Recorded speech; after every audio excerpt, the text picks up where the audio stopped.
Hi, I'm David. I own and operate Country Whatnot Gardens here outside Rochester, Indiana, which is about an hour south of the Michigan state line. I grow 25 different species and varieties of bamboo, but I'm here today with another plant that I grew about 20 years ago. Maybe 15 was the last I did, and I did have success with it for about 10 years until I had to move. This is a Lotus tuber right there. This variety is Mrs. Perry D. Slocum. And it is a really wet and rainy, terrible day today. So apologies in advance if I get any water drops on my lens here and I don't notice it. But this is a Lotus tuber. It grows this way up. You can tell because the growth tips right there are pointed up. And I do have some stuff already prepared and ahead of time just because I knew this weather was coming. Anyway, this here is a tub that is about 24 inches across and 18 inches deep.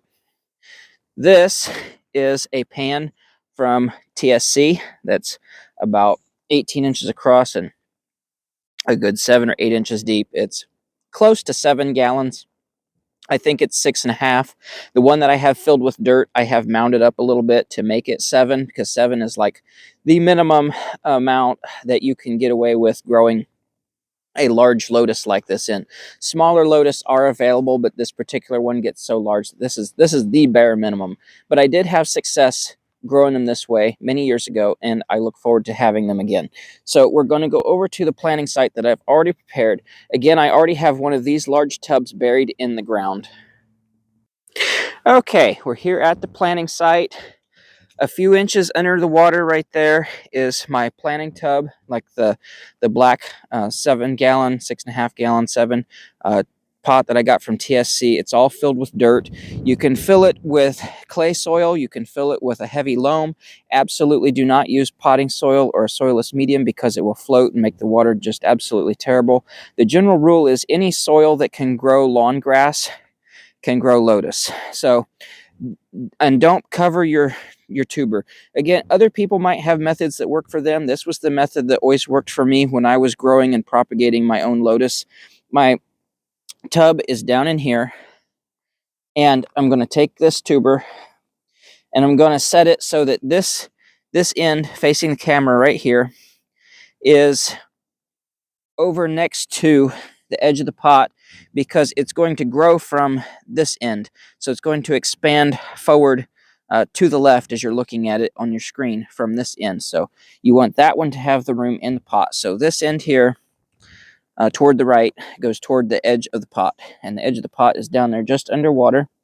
I'm just going to take the tuber and set it there on top of the soil. I'm not covering it, and I'm going to take this rock right here and very carefully, without breaking off any of the growth points. You don't want to do that. I'm just going to use that rock to weight that tuber down on the back end of that stub. And there's only just a few inches of water over that root. There's about 2 inches of water. I might raise the water just to where it almost covers this new shoot here that's coming up. But you absolutely don't want to fill this tub up all the way just yet. You want to wait till you have floating leaves, and then gradually raise your water level. And once you get floating leaves, you can gradually raise it up until this tub is full. Once you get standing leaves, you can begin fertilizing with pond tabs, with humates, and hopefully it will bloom its first year even. We'll see. But I have over here, because raccoons like to play in mud, and we have raccoons here, I'm going to be covering it tonight and every night with this scrap sheet of OSB, strand board, and weighting it down with a rock so that raccoons don't get in here and ruin this planting and play in the mud and take the root out or whatever, chew it. You never know with raccoons. So this will be getting covered every night and getting uncovered every day until it is rooted in and established and has standing leaves such that it can't be covered anymore, and hopefully it'll be established well enough. But then I'm hoping that the water level will be deep enough by then that the raccoons won't want to go clear to the bottom of that. And you don't want any more than 12 or 18 inches of water over the top of your soil in your planting container of your lotus, even when it's mature. They only want 12 to 18 inches maximum water over their roots, even when they're established. So again, put it on top of the soil, weight it down with a rock, put it so your growth tip is aiming outwards toward toward the empty end of your growing container, so it's got room to expand in that direction. And it will need to be repotted, root trimmed, repotted, fresh soil added every couple of years. So having that extra pot in there, in the nursery trade we call that pot and pot, because it's one pot inside of another pot, so it's raised pot and pot. And this is a way you can grow a lotus without having to have a backyard pond. And this worked well for me for several years. I was just unable to bring the lotus with me to my new location because it was just too big. I didn't have it pot and pot at the other location. It was planted directly in this big tub, so I couldn't really bring it.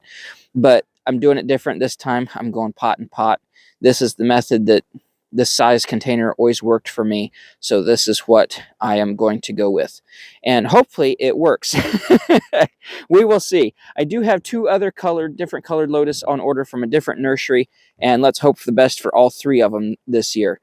And anyway, that has been really quick, out in the rain, how to plant lotus. If you enjoyed the video, please give me a like, subscribe, and share. I think I earned it being out in this. And until next time, take care and thank you for stopping by. Bye.